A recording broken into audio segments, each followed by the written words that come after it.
Sark, and he wants to just say hello. Hello. No, I'm just kidding. Welcome to everybody. I think this is obviously a great opportunity for the University of Texas to be joining the Southeastern Conference, and I think a great opportunity for the SEC media to be in Dallas with us and to be part of this and kind of going through Media Day. So pretty cool. Right here on the front row to start. Coach Eric Bailey with the Tulsa World. Looking back, I don't mean to go back too much back last year, but the drive against Oklahoma in the final minutes of the game, how much do you recall of that drive, and how much can that be a teaching tool for your defense, and how much did that really help you in the second half of the season? Yeah, I remember it. So, I think one of the things that happens in critical moments is you have to have the ability to execute. And I felt like when you analyze that drive, our execution was not very good. And that's to take nothing away from OU and Dylan, Gabriel and Stoops and that whole crew. That was a heck of a drive. But we didn't execute very well. And when you blow 3 coverages in one drive, and ultimately you blow a coverage on a touchdown that gets you beat, it goes back to execution. And I do think that helped when you can walk a team through the drive and, okay, what was our part in that drive? And then how are we going to get better at it moving forward? And I think it helped. We still have room for improvement, that's for sure. On the aisle, second row. Coach Evan Camico, Pig Trail Nation. You touched on it in the end of your opening statement in the other room, how you're able to now renew some of these old Southwest Conference rivalries with Arkansas and Texas A&M. You got a taste of it in 2021 playing against Arkansas, but what makes you excited for the future of that rivalry and being able to etch your name next to guys like Darrell Royal and Frank Broyles? First of all, I'd like to play better than we played in 2021. We did not play very good in that ball game, and it's a great environment. I jokingly say this, and I feel like when you go to Arkansas, that I almost at times feel like they hate Texas more than they like themselves. I mean, that's a real rivalry. That's when you know you're in a real rivalry. And I know so much has been made of us getting to play A&M again, but the fact that we get to play Arkansas again is awesome. I mean, how many teams in the country get to play 3 rivalry games in the regular season? And we get to do that. And so that's one of the beauties of being here. It's one of the beauties of being in the Southeastern Conference. And part of that is, so much has been made of conference realignment, and so much has been made of teams now traveling across the country and losing rivalry games that they've had historically. We've benefited. We got 2 back, and so we're looking forward to it. And that's, like I said, it's one of the beauties of making this move. Front row, left side. Hey, Steve, Colin Wilson with the Action Network. As a 2-time Arkansas graduate, you're exactly correct. My question, in 2021, Texas was 4th in the nation in red zone TD percentage. Last year, that fell to 120th. Is that the loss of 20 all-purpose TDs from Bijan Robinson? Is it luck? Or like you mentioned, you have 25 leaders that are still marinating. Yeah, no, I think that's probably a byproduct of a few things.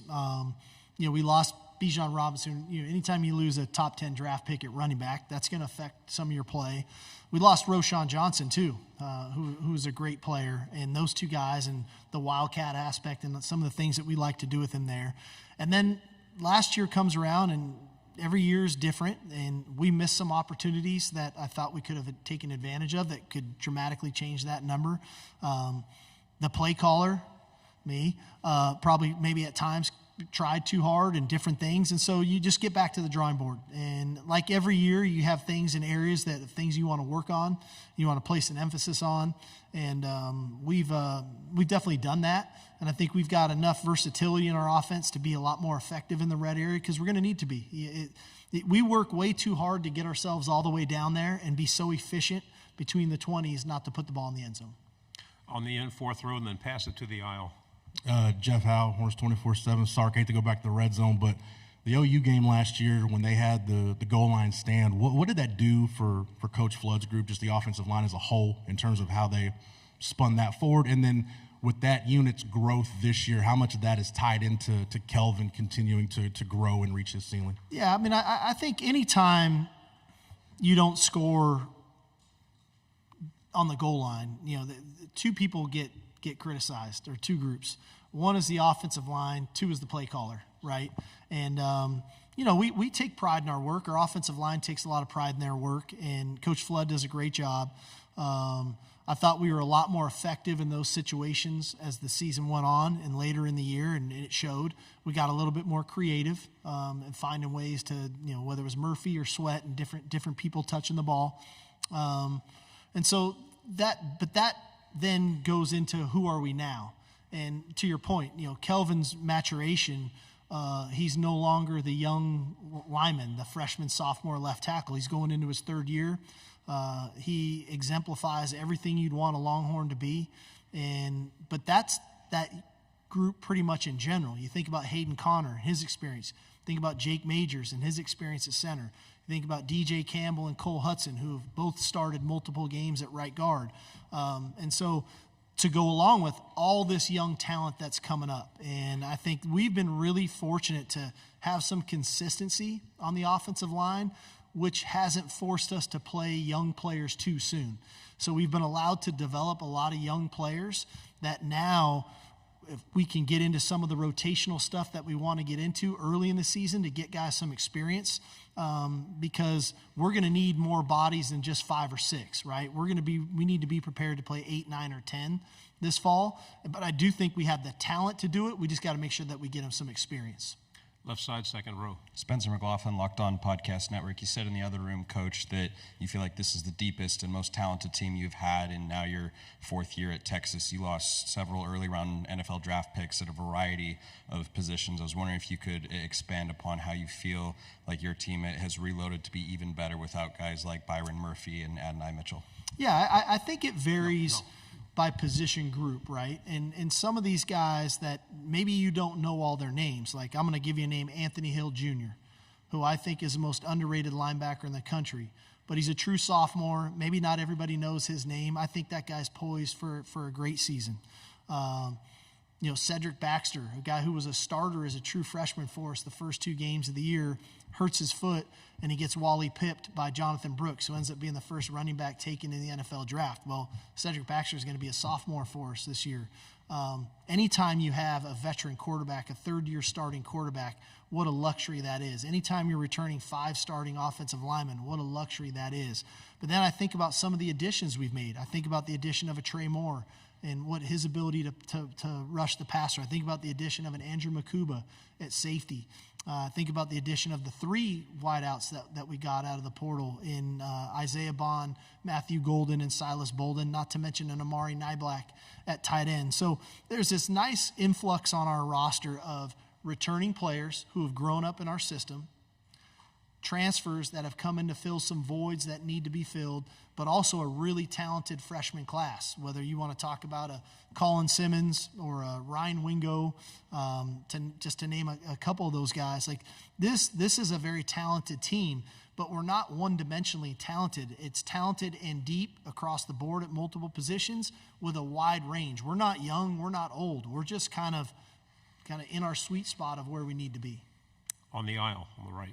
Hey, Coach. Steve Moulton, WZZN out of Huntsville, Alabama. Welcome back to the SEC. Thank you. I wanted to ask the conversation that you had with Joel Clark. You talked about the maturation of being a coach and finding your sweet spot. How are you different today as a head coach than, say, at Washington in your previous stops? Yeah, I think I have a much better appreciation for consistency, okay? And part of that I think I got a fair amount from Coach Saban, but I didn't know that I would value it as much as I did, right? Sometimes people think of consistency as mundane, and I don't think of it as mundane. I think of structure. I think of organized. I think of disciplined, and that suited me well. But in the midst of all that, I also have learned I value personal connection. And my connection with our players, my connection with our staff matters to me. And so the combination of those 2 things, I think have been probably the biggest shift of kind of who I am as a coach today. Just being authentic, being transparent, being true to our players, being honest. I think has been beneficial as well. But again, you just find out about who you are and what's important to you, what makes you tick. You tap into it, and then that removes some of the unknown and uncertainty for the players. They know what to expect day in and day out. And then if you can create an environment for the players where they want to be in your building, they want to go to work, that's when you really have something. And I think we've created that environment. Everybody in our building can't wait to get in there and do whatever their task is for the day. And when you can do that and there's a level of consistency from the top, man, it makes things go really smoothly. And that's kind of our sweet spot right now. 3 final questions. We'll go on the third row and then come to the front. Michael Cobble out of Baton Rouge, Louisiana. I'm just curious, what do you see as the real challenge to joining this conference? You guys are elite programs, but you're stepping into something new. Is it the week-to-week grind like most of us have projected, or is it stuff that we'll never see on Saturdays, like program building? Well, I would, for us, as it pertains just to the SEC, I would probably say it's the week-to-week. And I don't know if grind is the right word. It's the having the mental fortitude to refocus again, because there aren't any off weeks. You're going against the elite coaches in America. You're going against the elite players in America. More players drafted out of the SEC to the NFL draft year after year after year after year after year. So how do you put forth the same level of preparation, the same practice habits, not thinking I'm good now. You always have to strive to improve and try to get better. That's the task, right? And that's kind of falls solely on me to make sure that I'm motivating our team to be in the right mental space for Monday, Tuesday, Wednesday, Thursday, Friday. The physical part is the physical part, and we're knock on wood, but we're probably going to have some injuries. We're going to have to play more players. All that stuff is fine. We're built for that. Like, we've built a team that is ready to go do that. It's having the mental fortitude week in and week out to make sure that we're focused on the task at hand, and then putting forth the right preparation to get ourselves prepared to play on Saturdays. Front row. Hey, Steve, good to see you. Brett McMurphy with Action Network. You've talked before about what Nick's meant to you in your career and your life. I talked to Lane a little bit about it. Because of what he did for you, are you more likely to kind of give coaches a second chance that maybe have had some problems in the past, or just try to help them out the same way that Nick helped out you in your career? For sure. I think that there was a unique model that Coach Saban had at Alabama. How do you bring in a Steve Sarkisian, a Lane Kiffin, a Mike Loxley, Mike Stoops, Charlie Strong. I mean, a bunch of guys. There's a Major Applewhite. All these guys that, hey, all of us, none of us are perfect, right? None of us in this room are perfect, right? And the fact that he was willing to extend that olive branch to all of us, in a way, sometimes now it gives me the opportunity to pay it forward. And I look for those opportunities when I can to try to give people that opportunity to kickstart their own career. But I'm forever grateful. Like, I will forever be grateful to him for what he was able to do for myself, my family.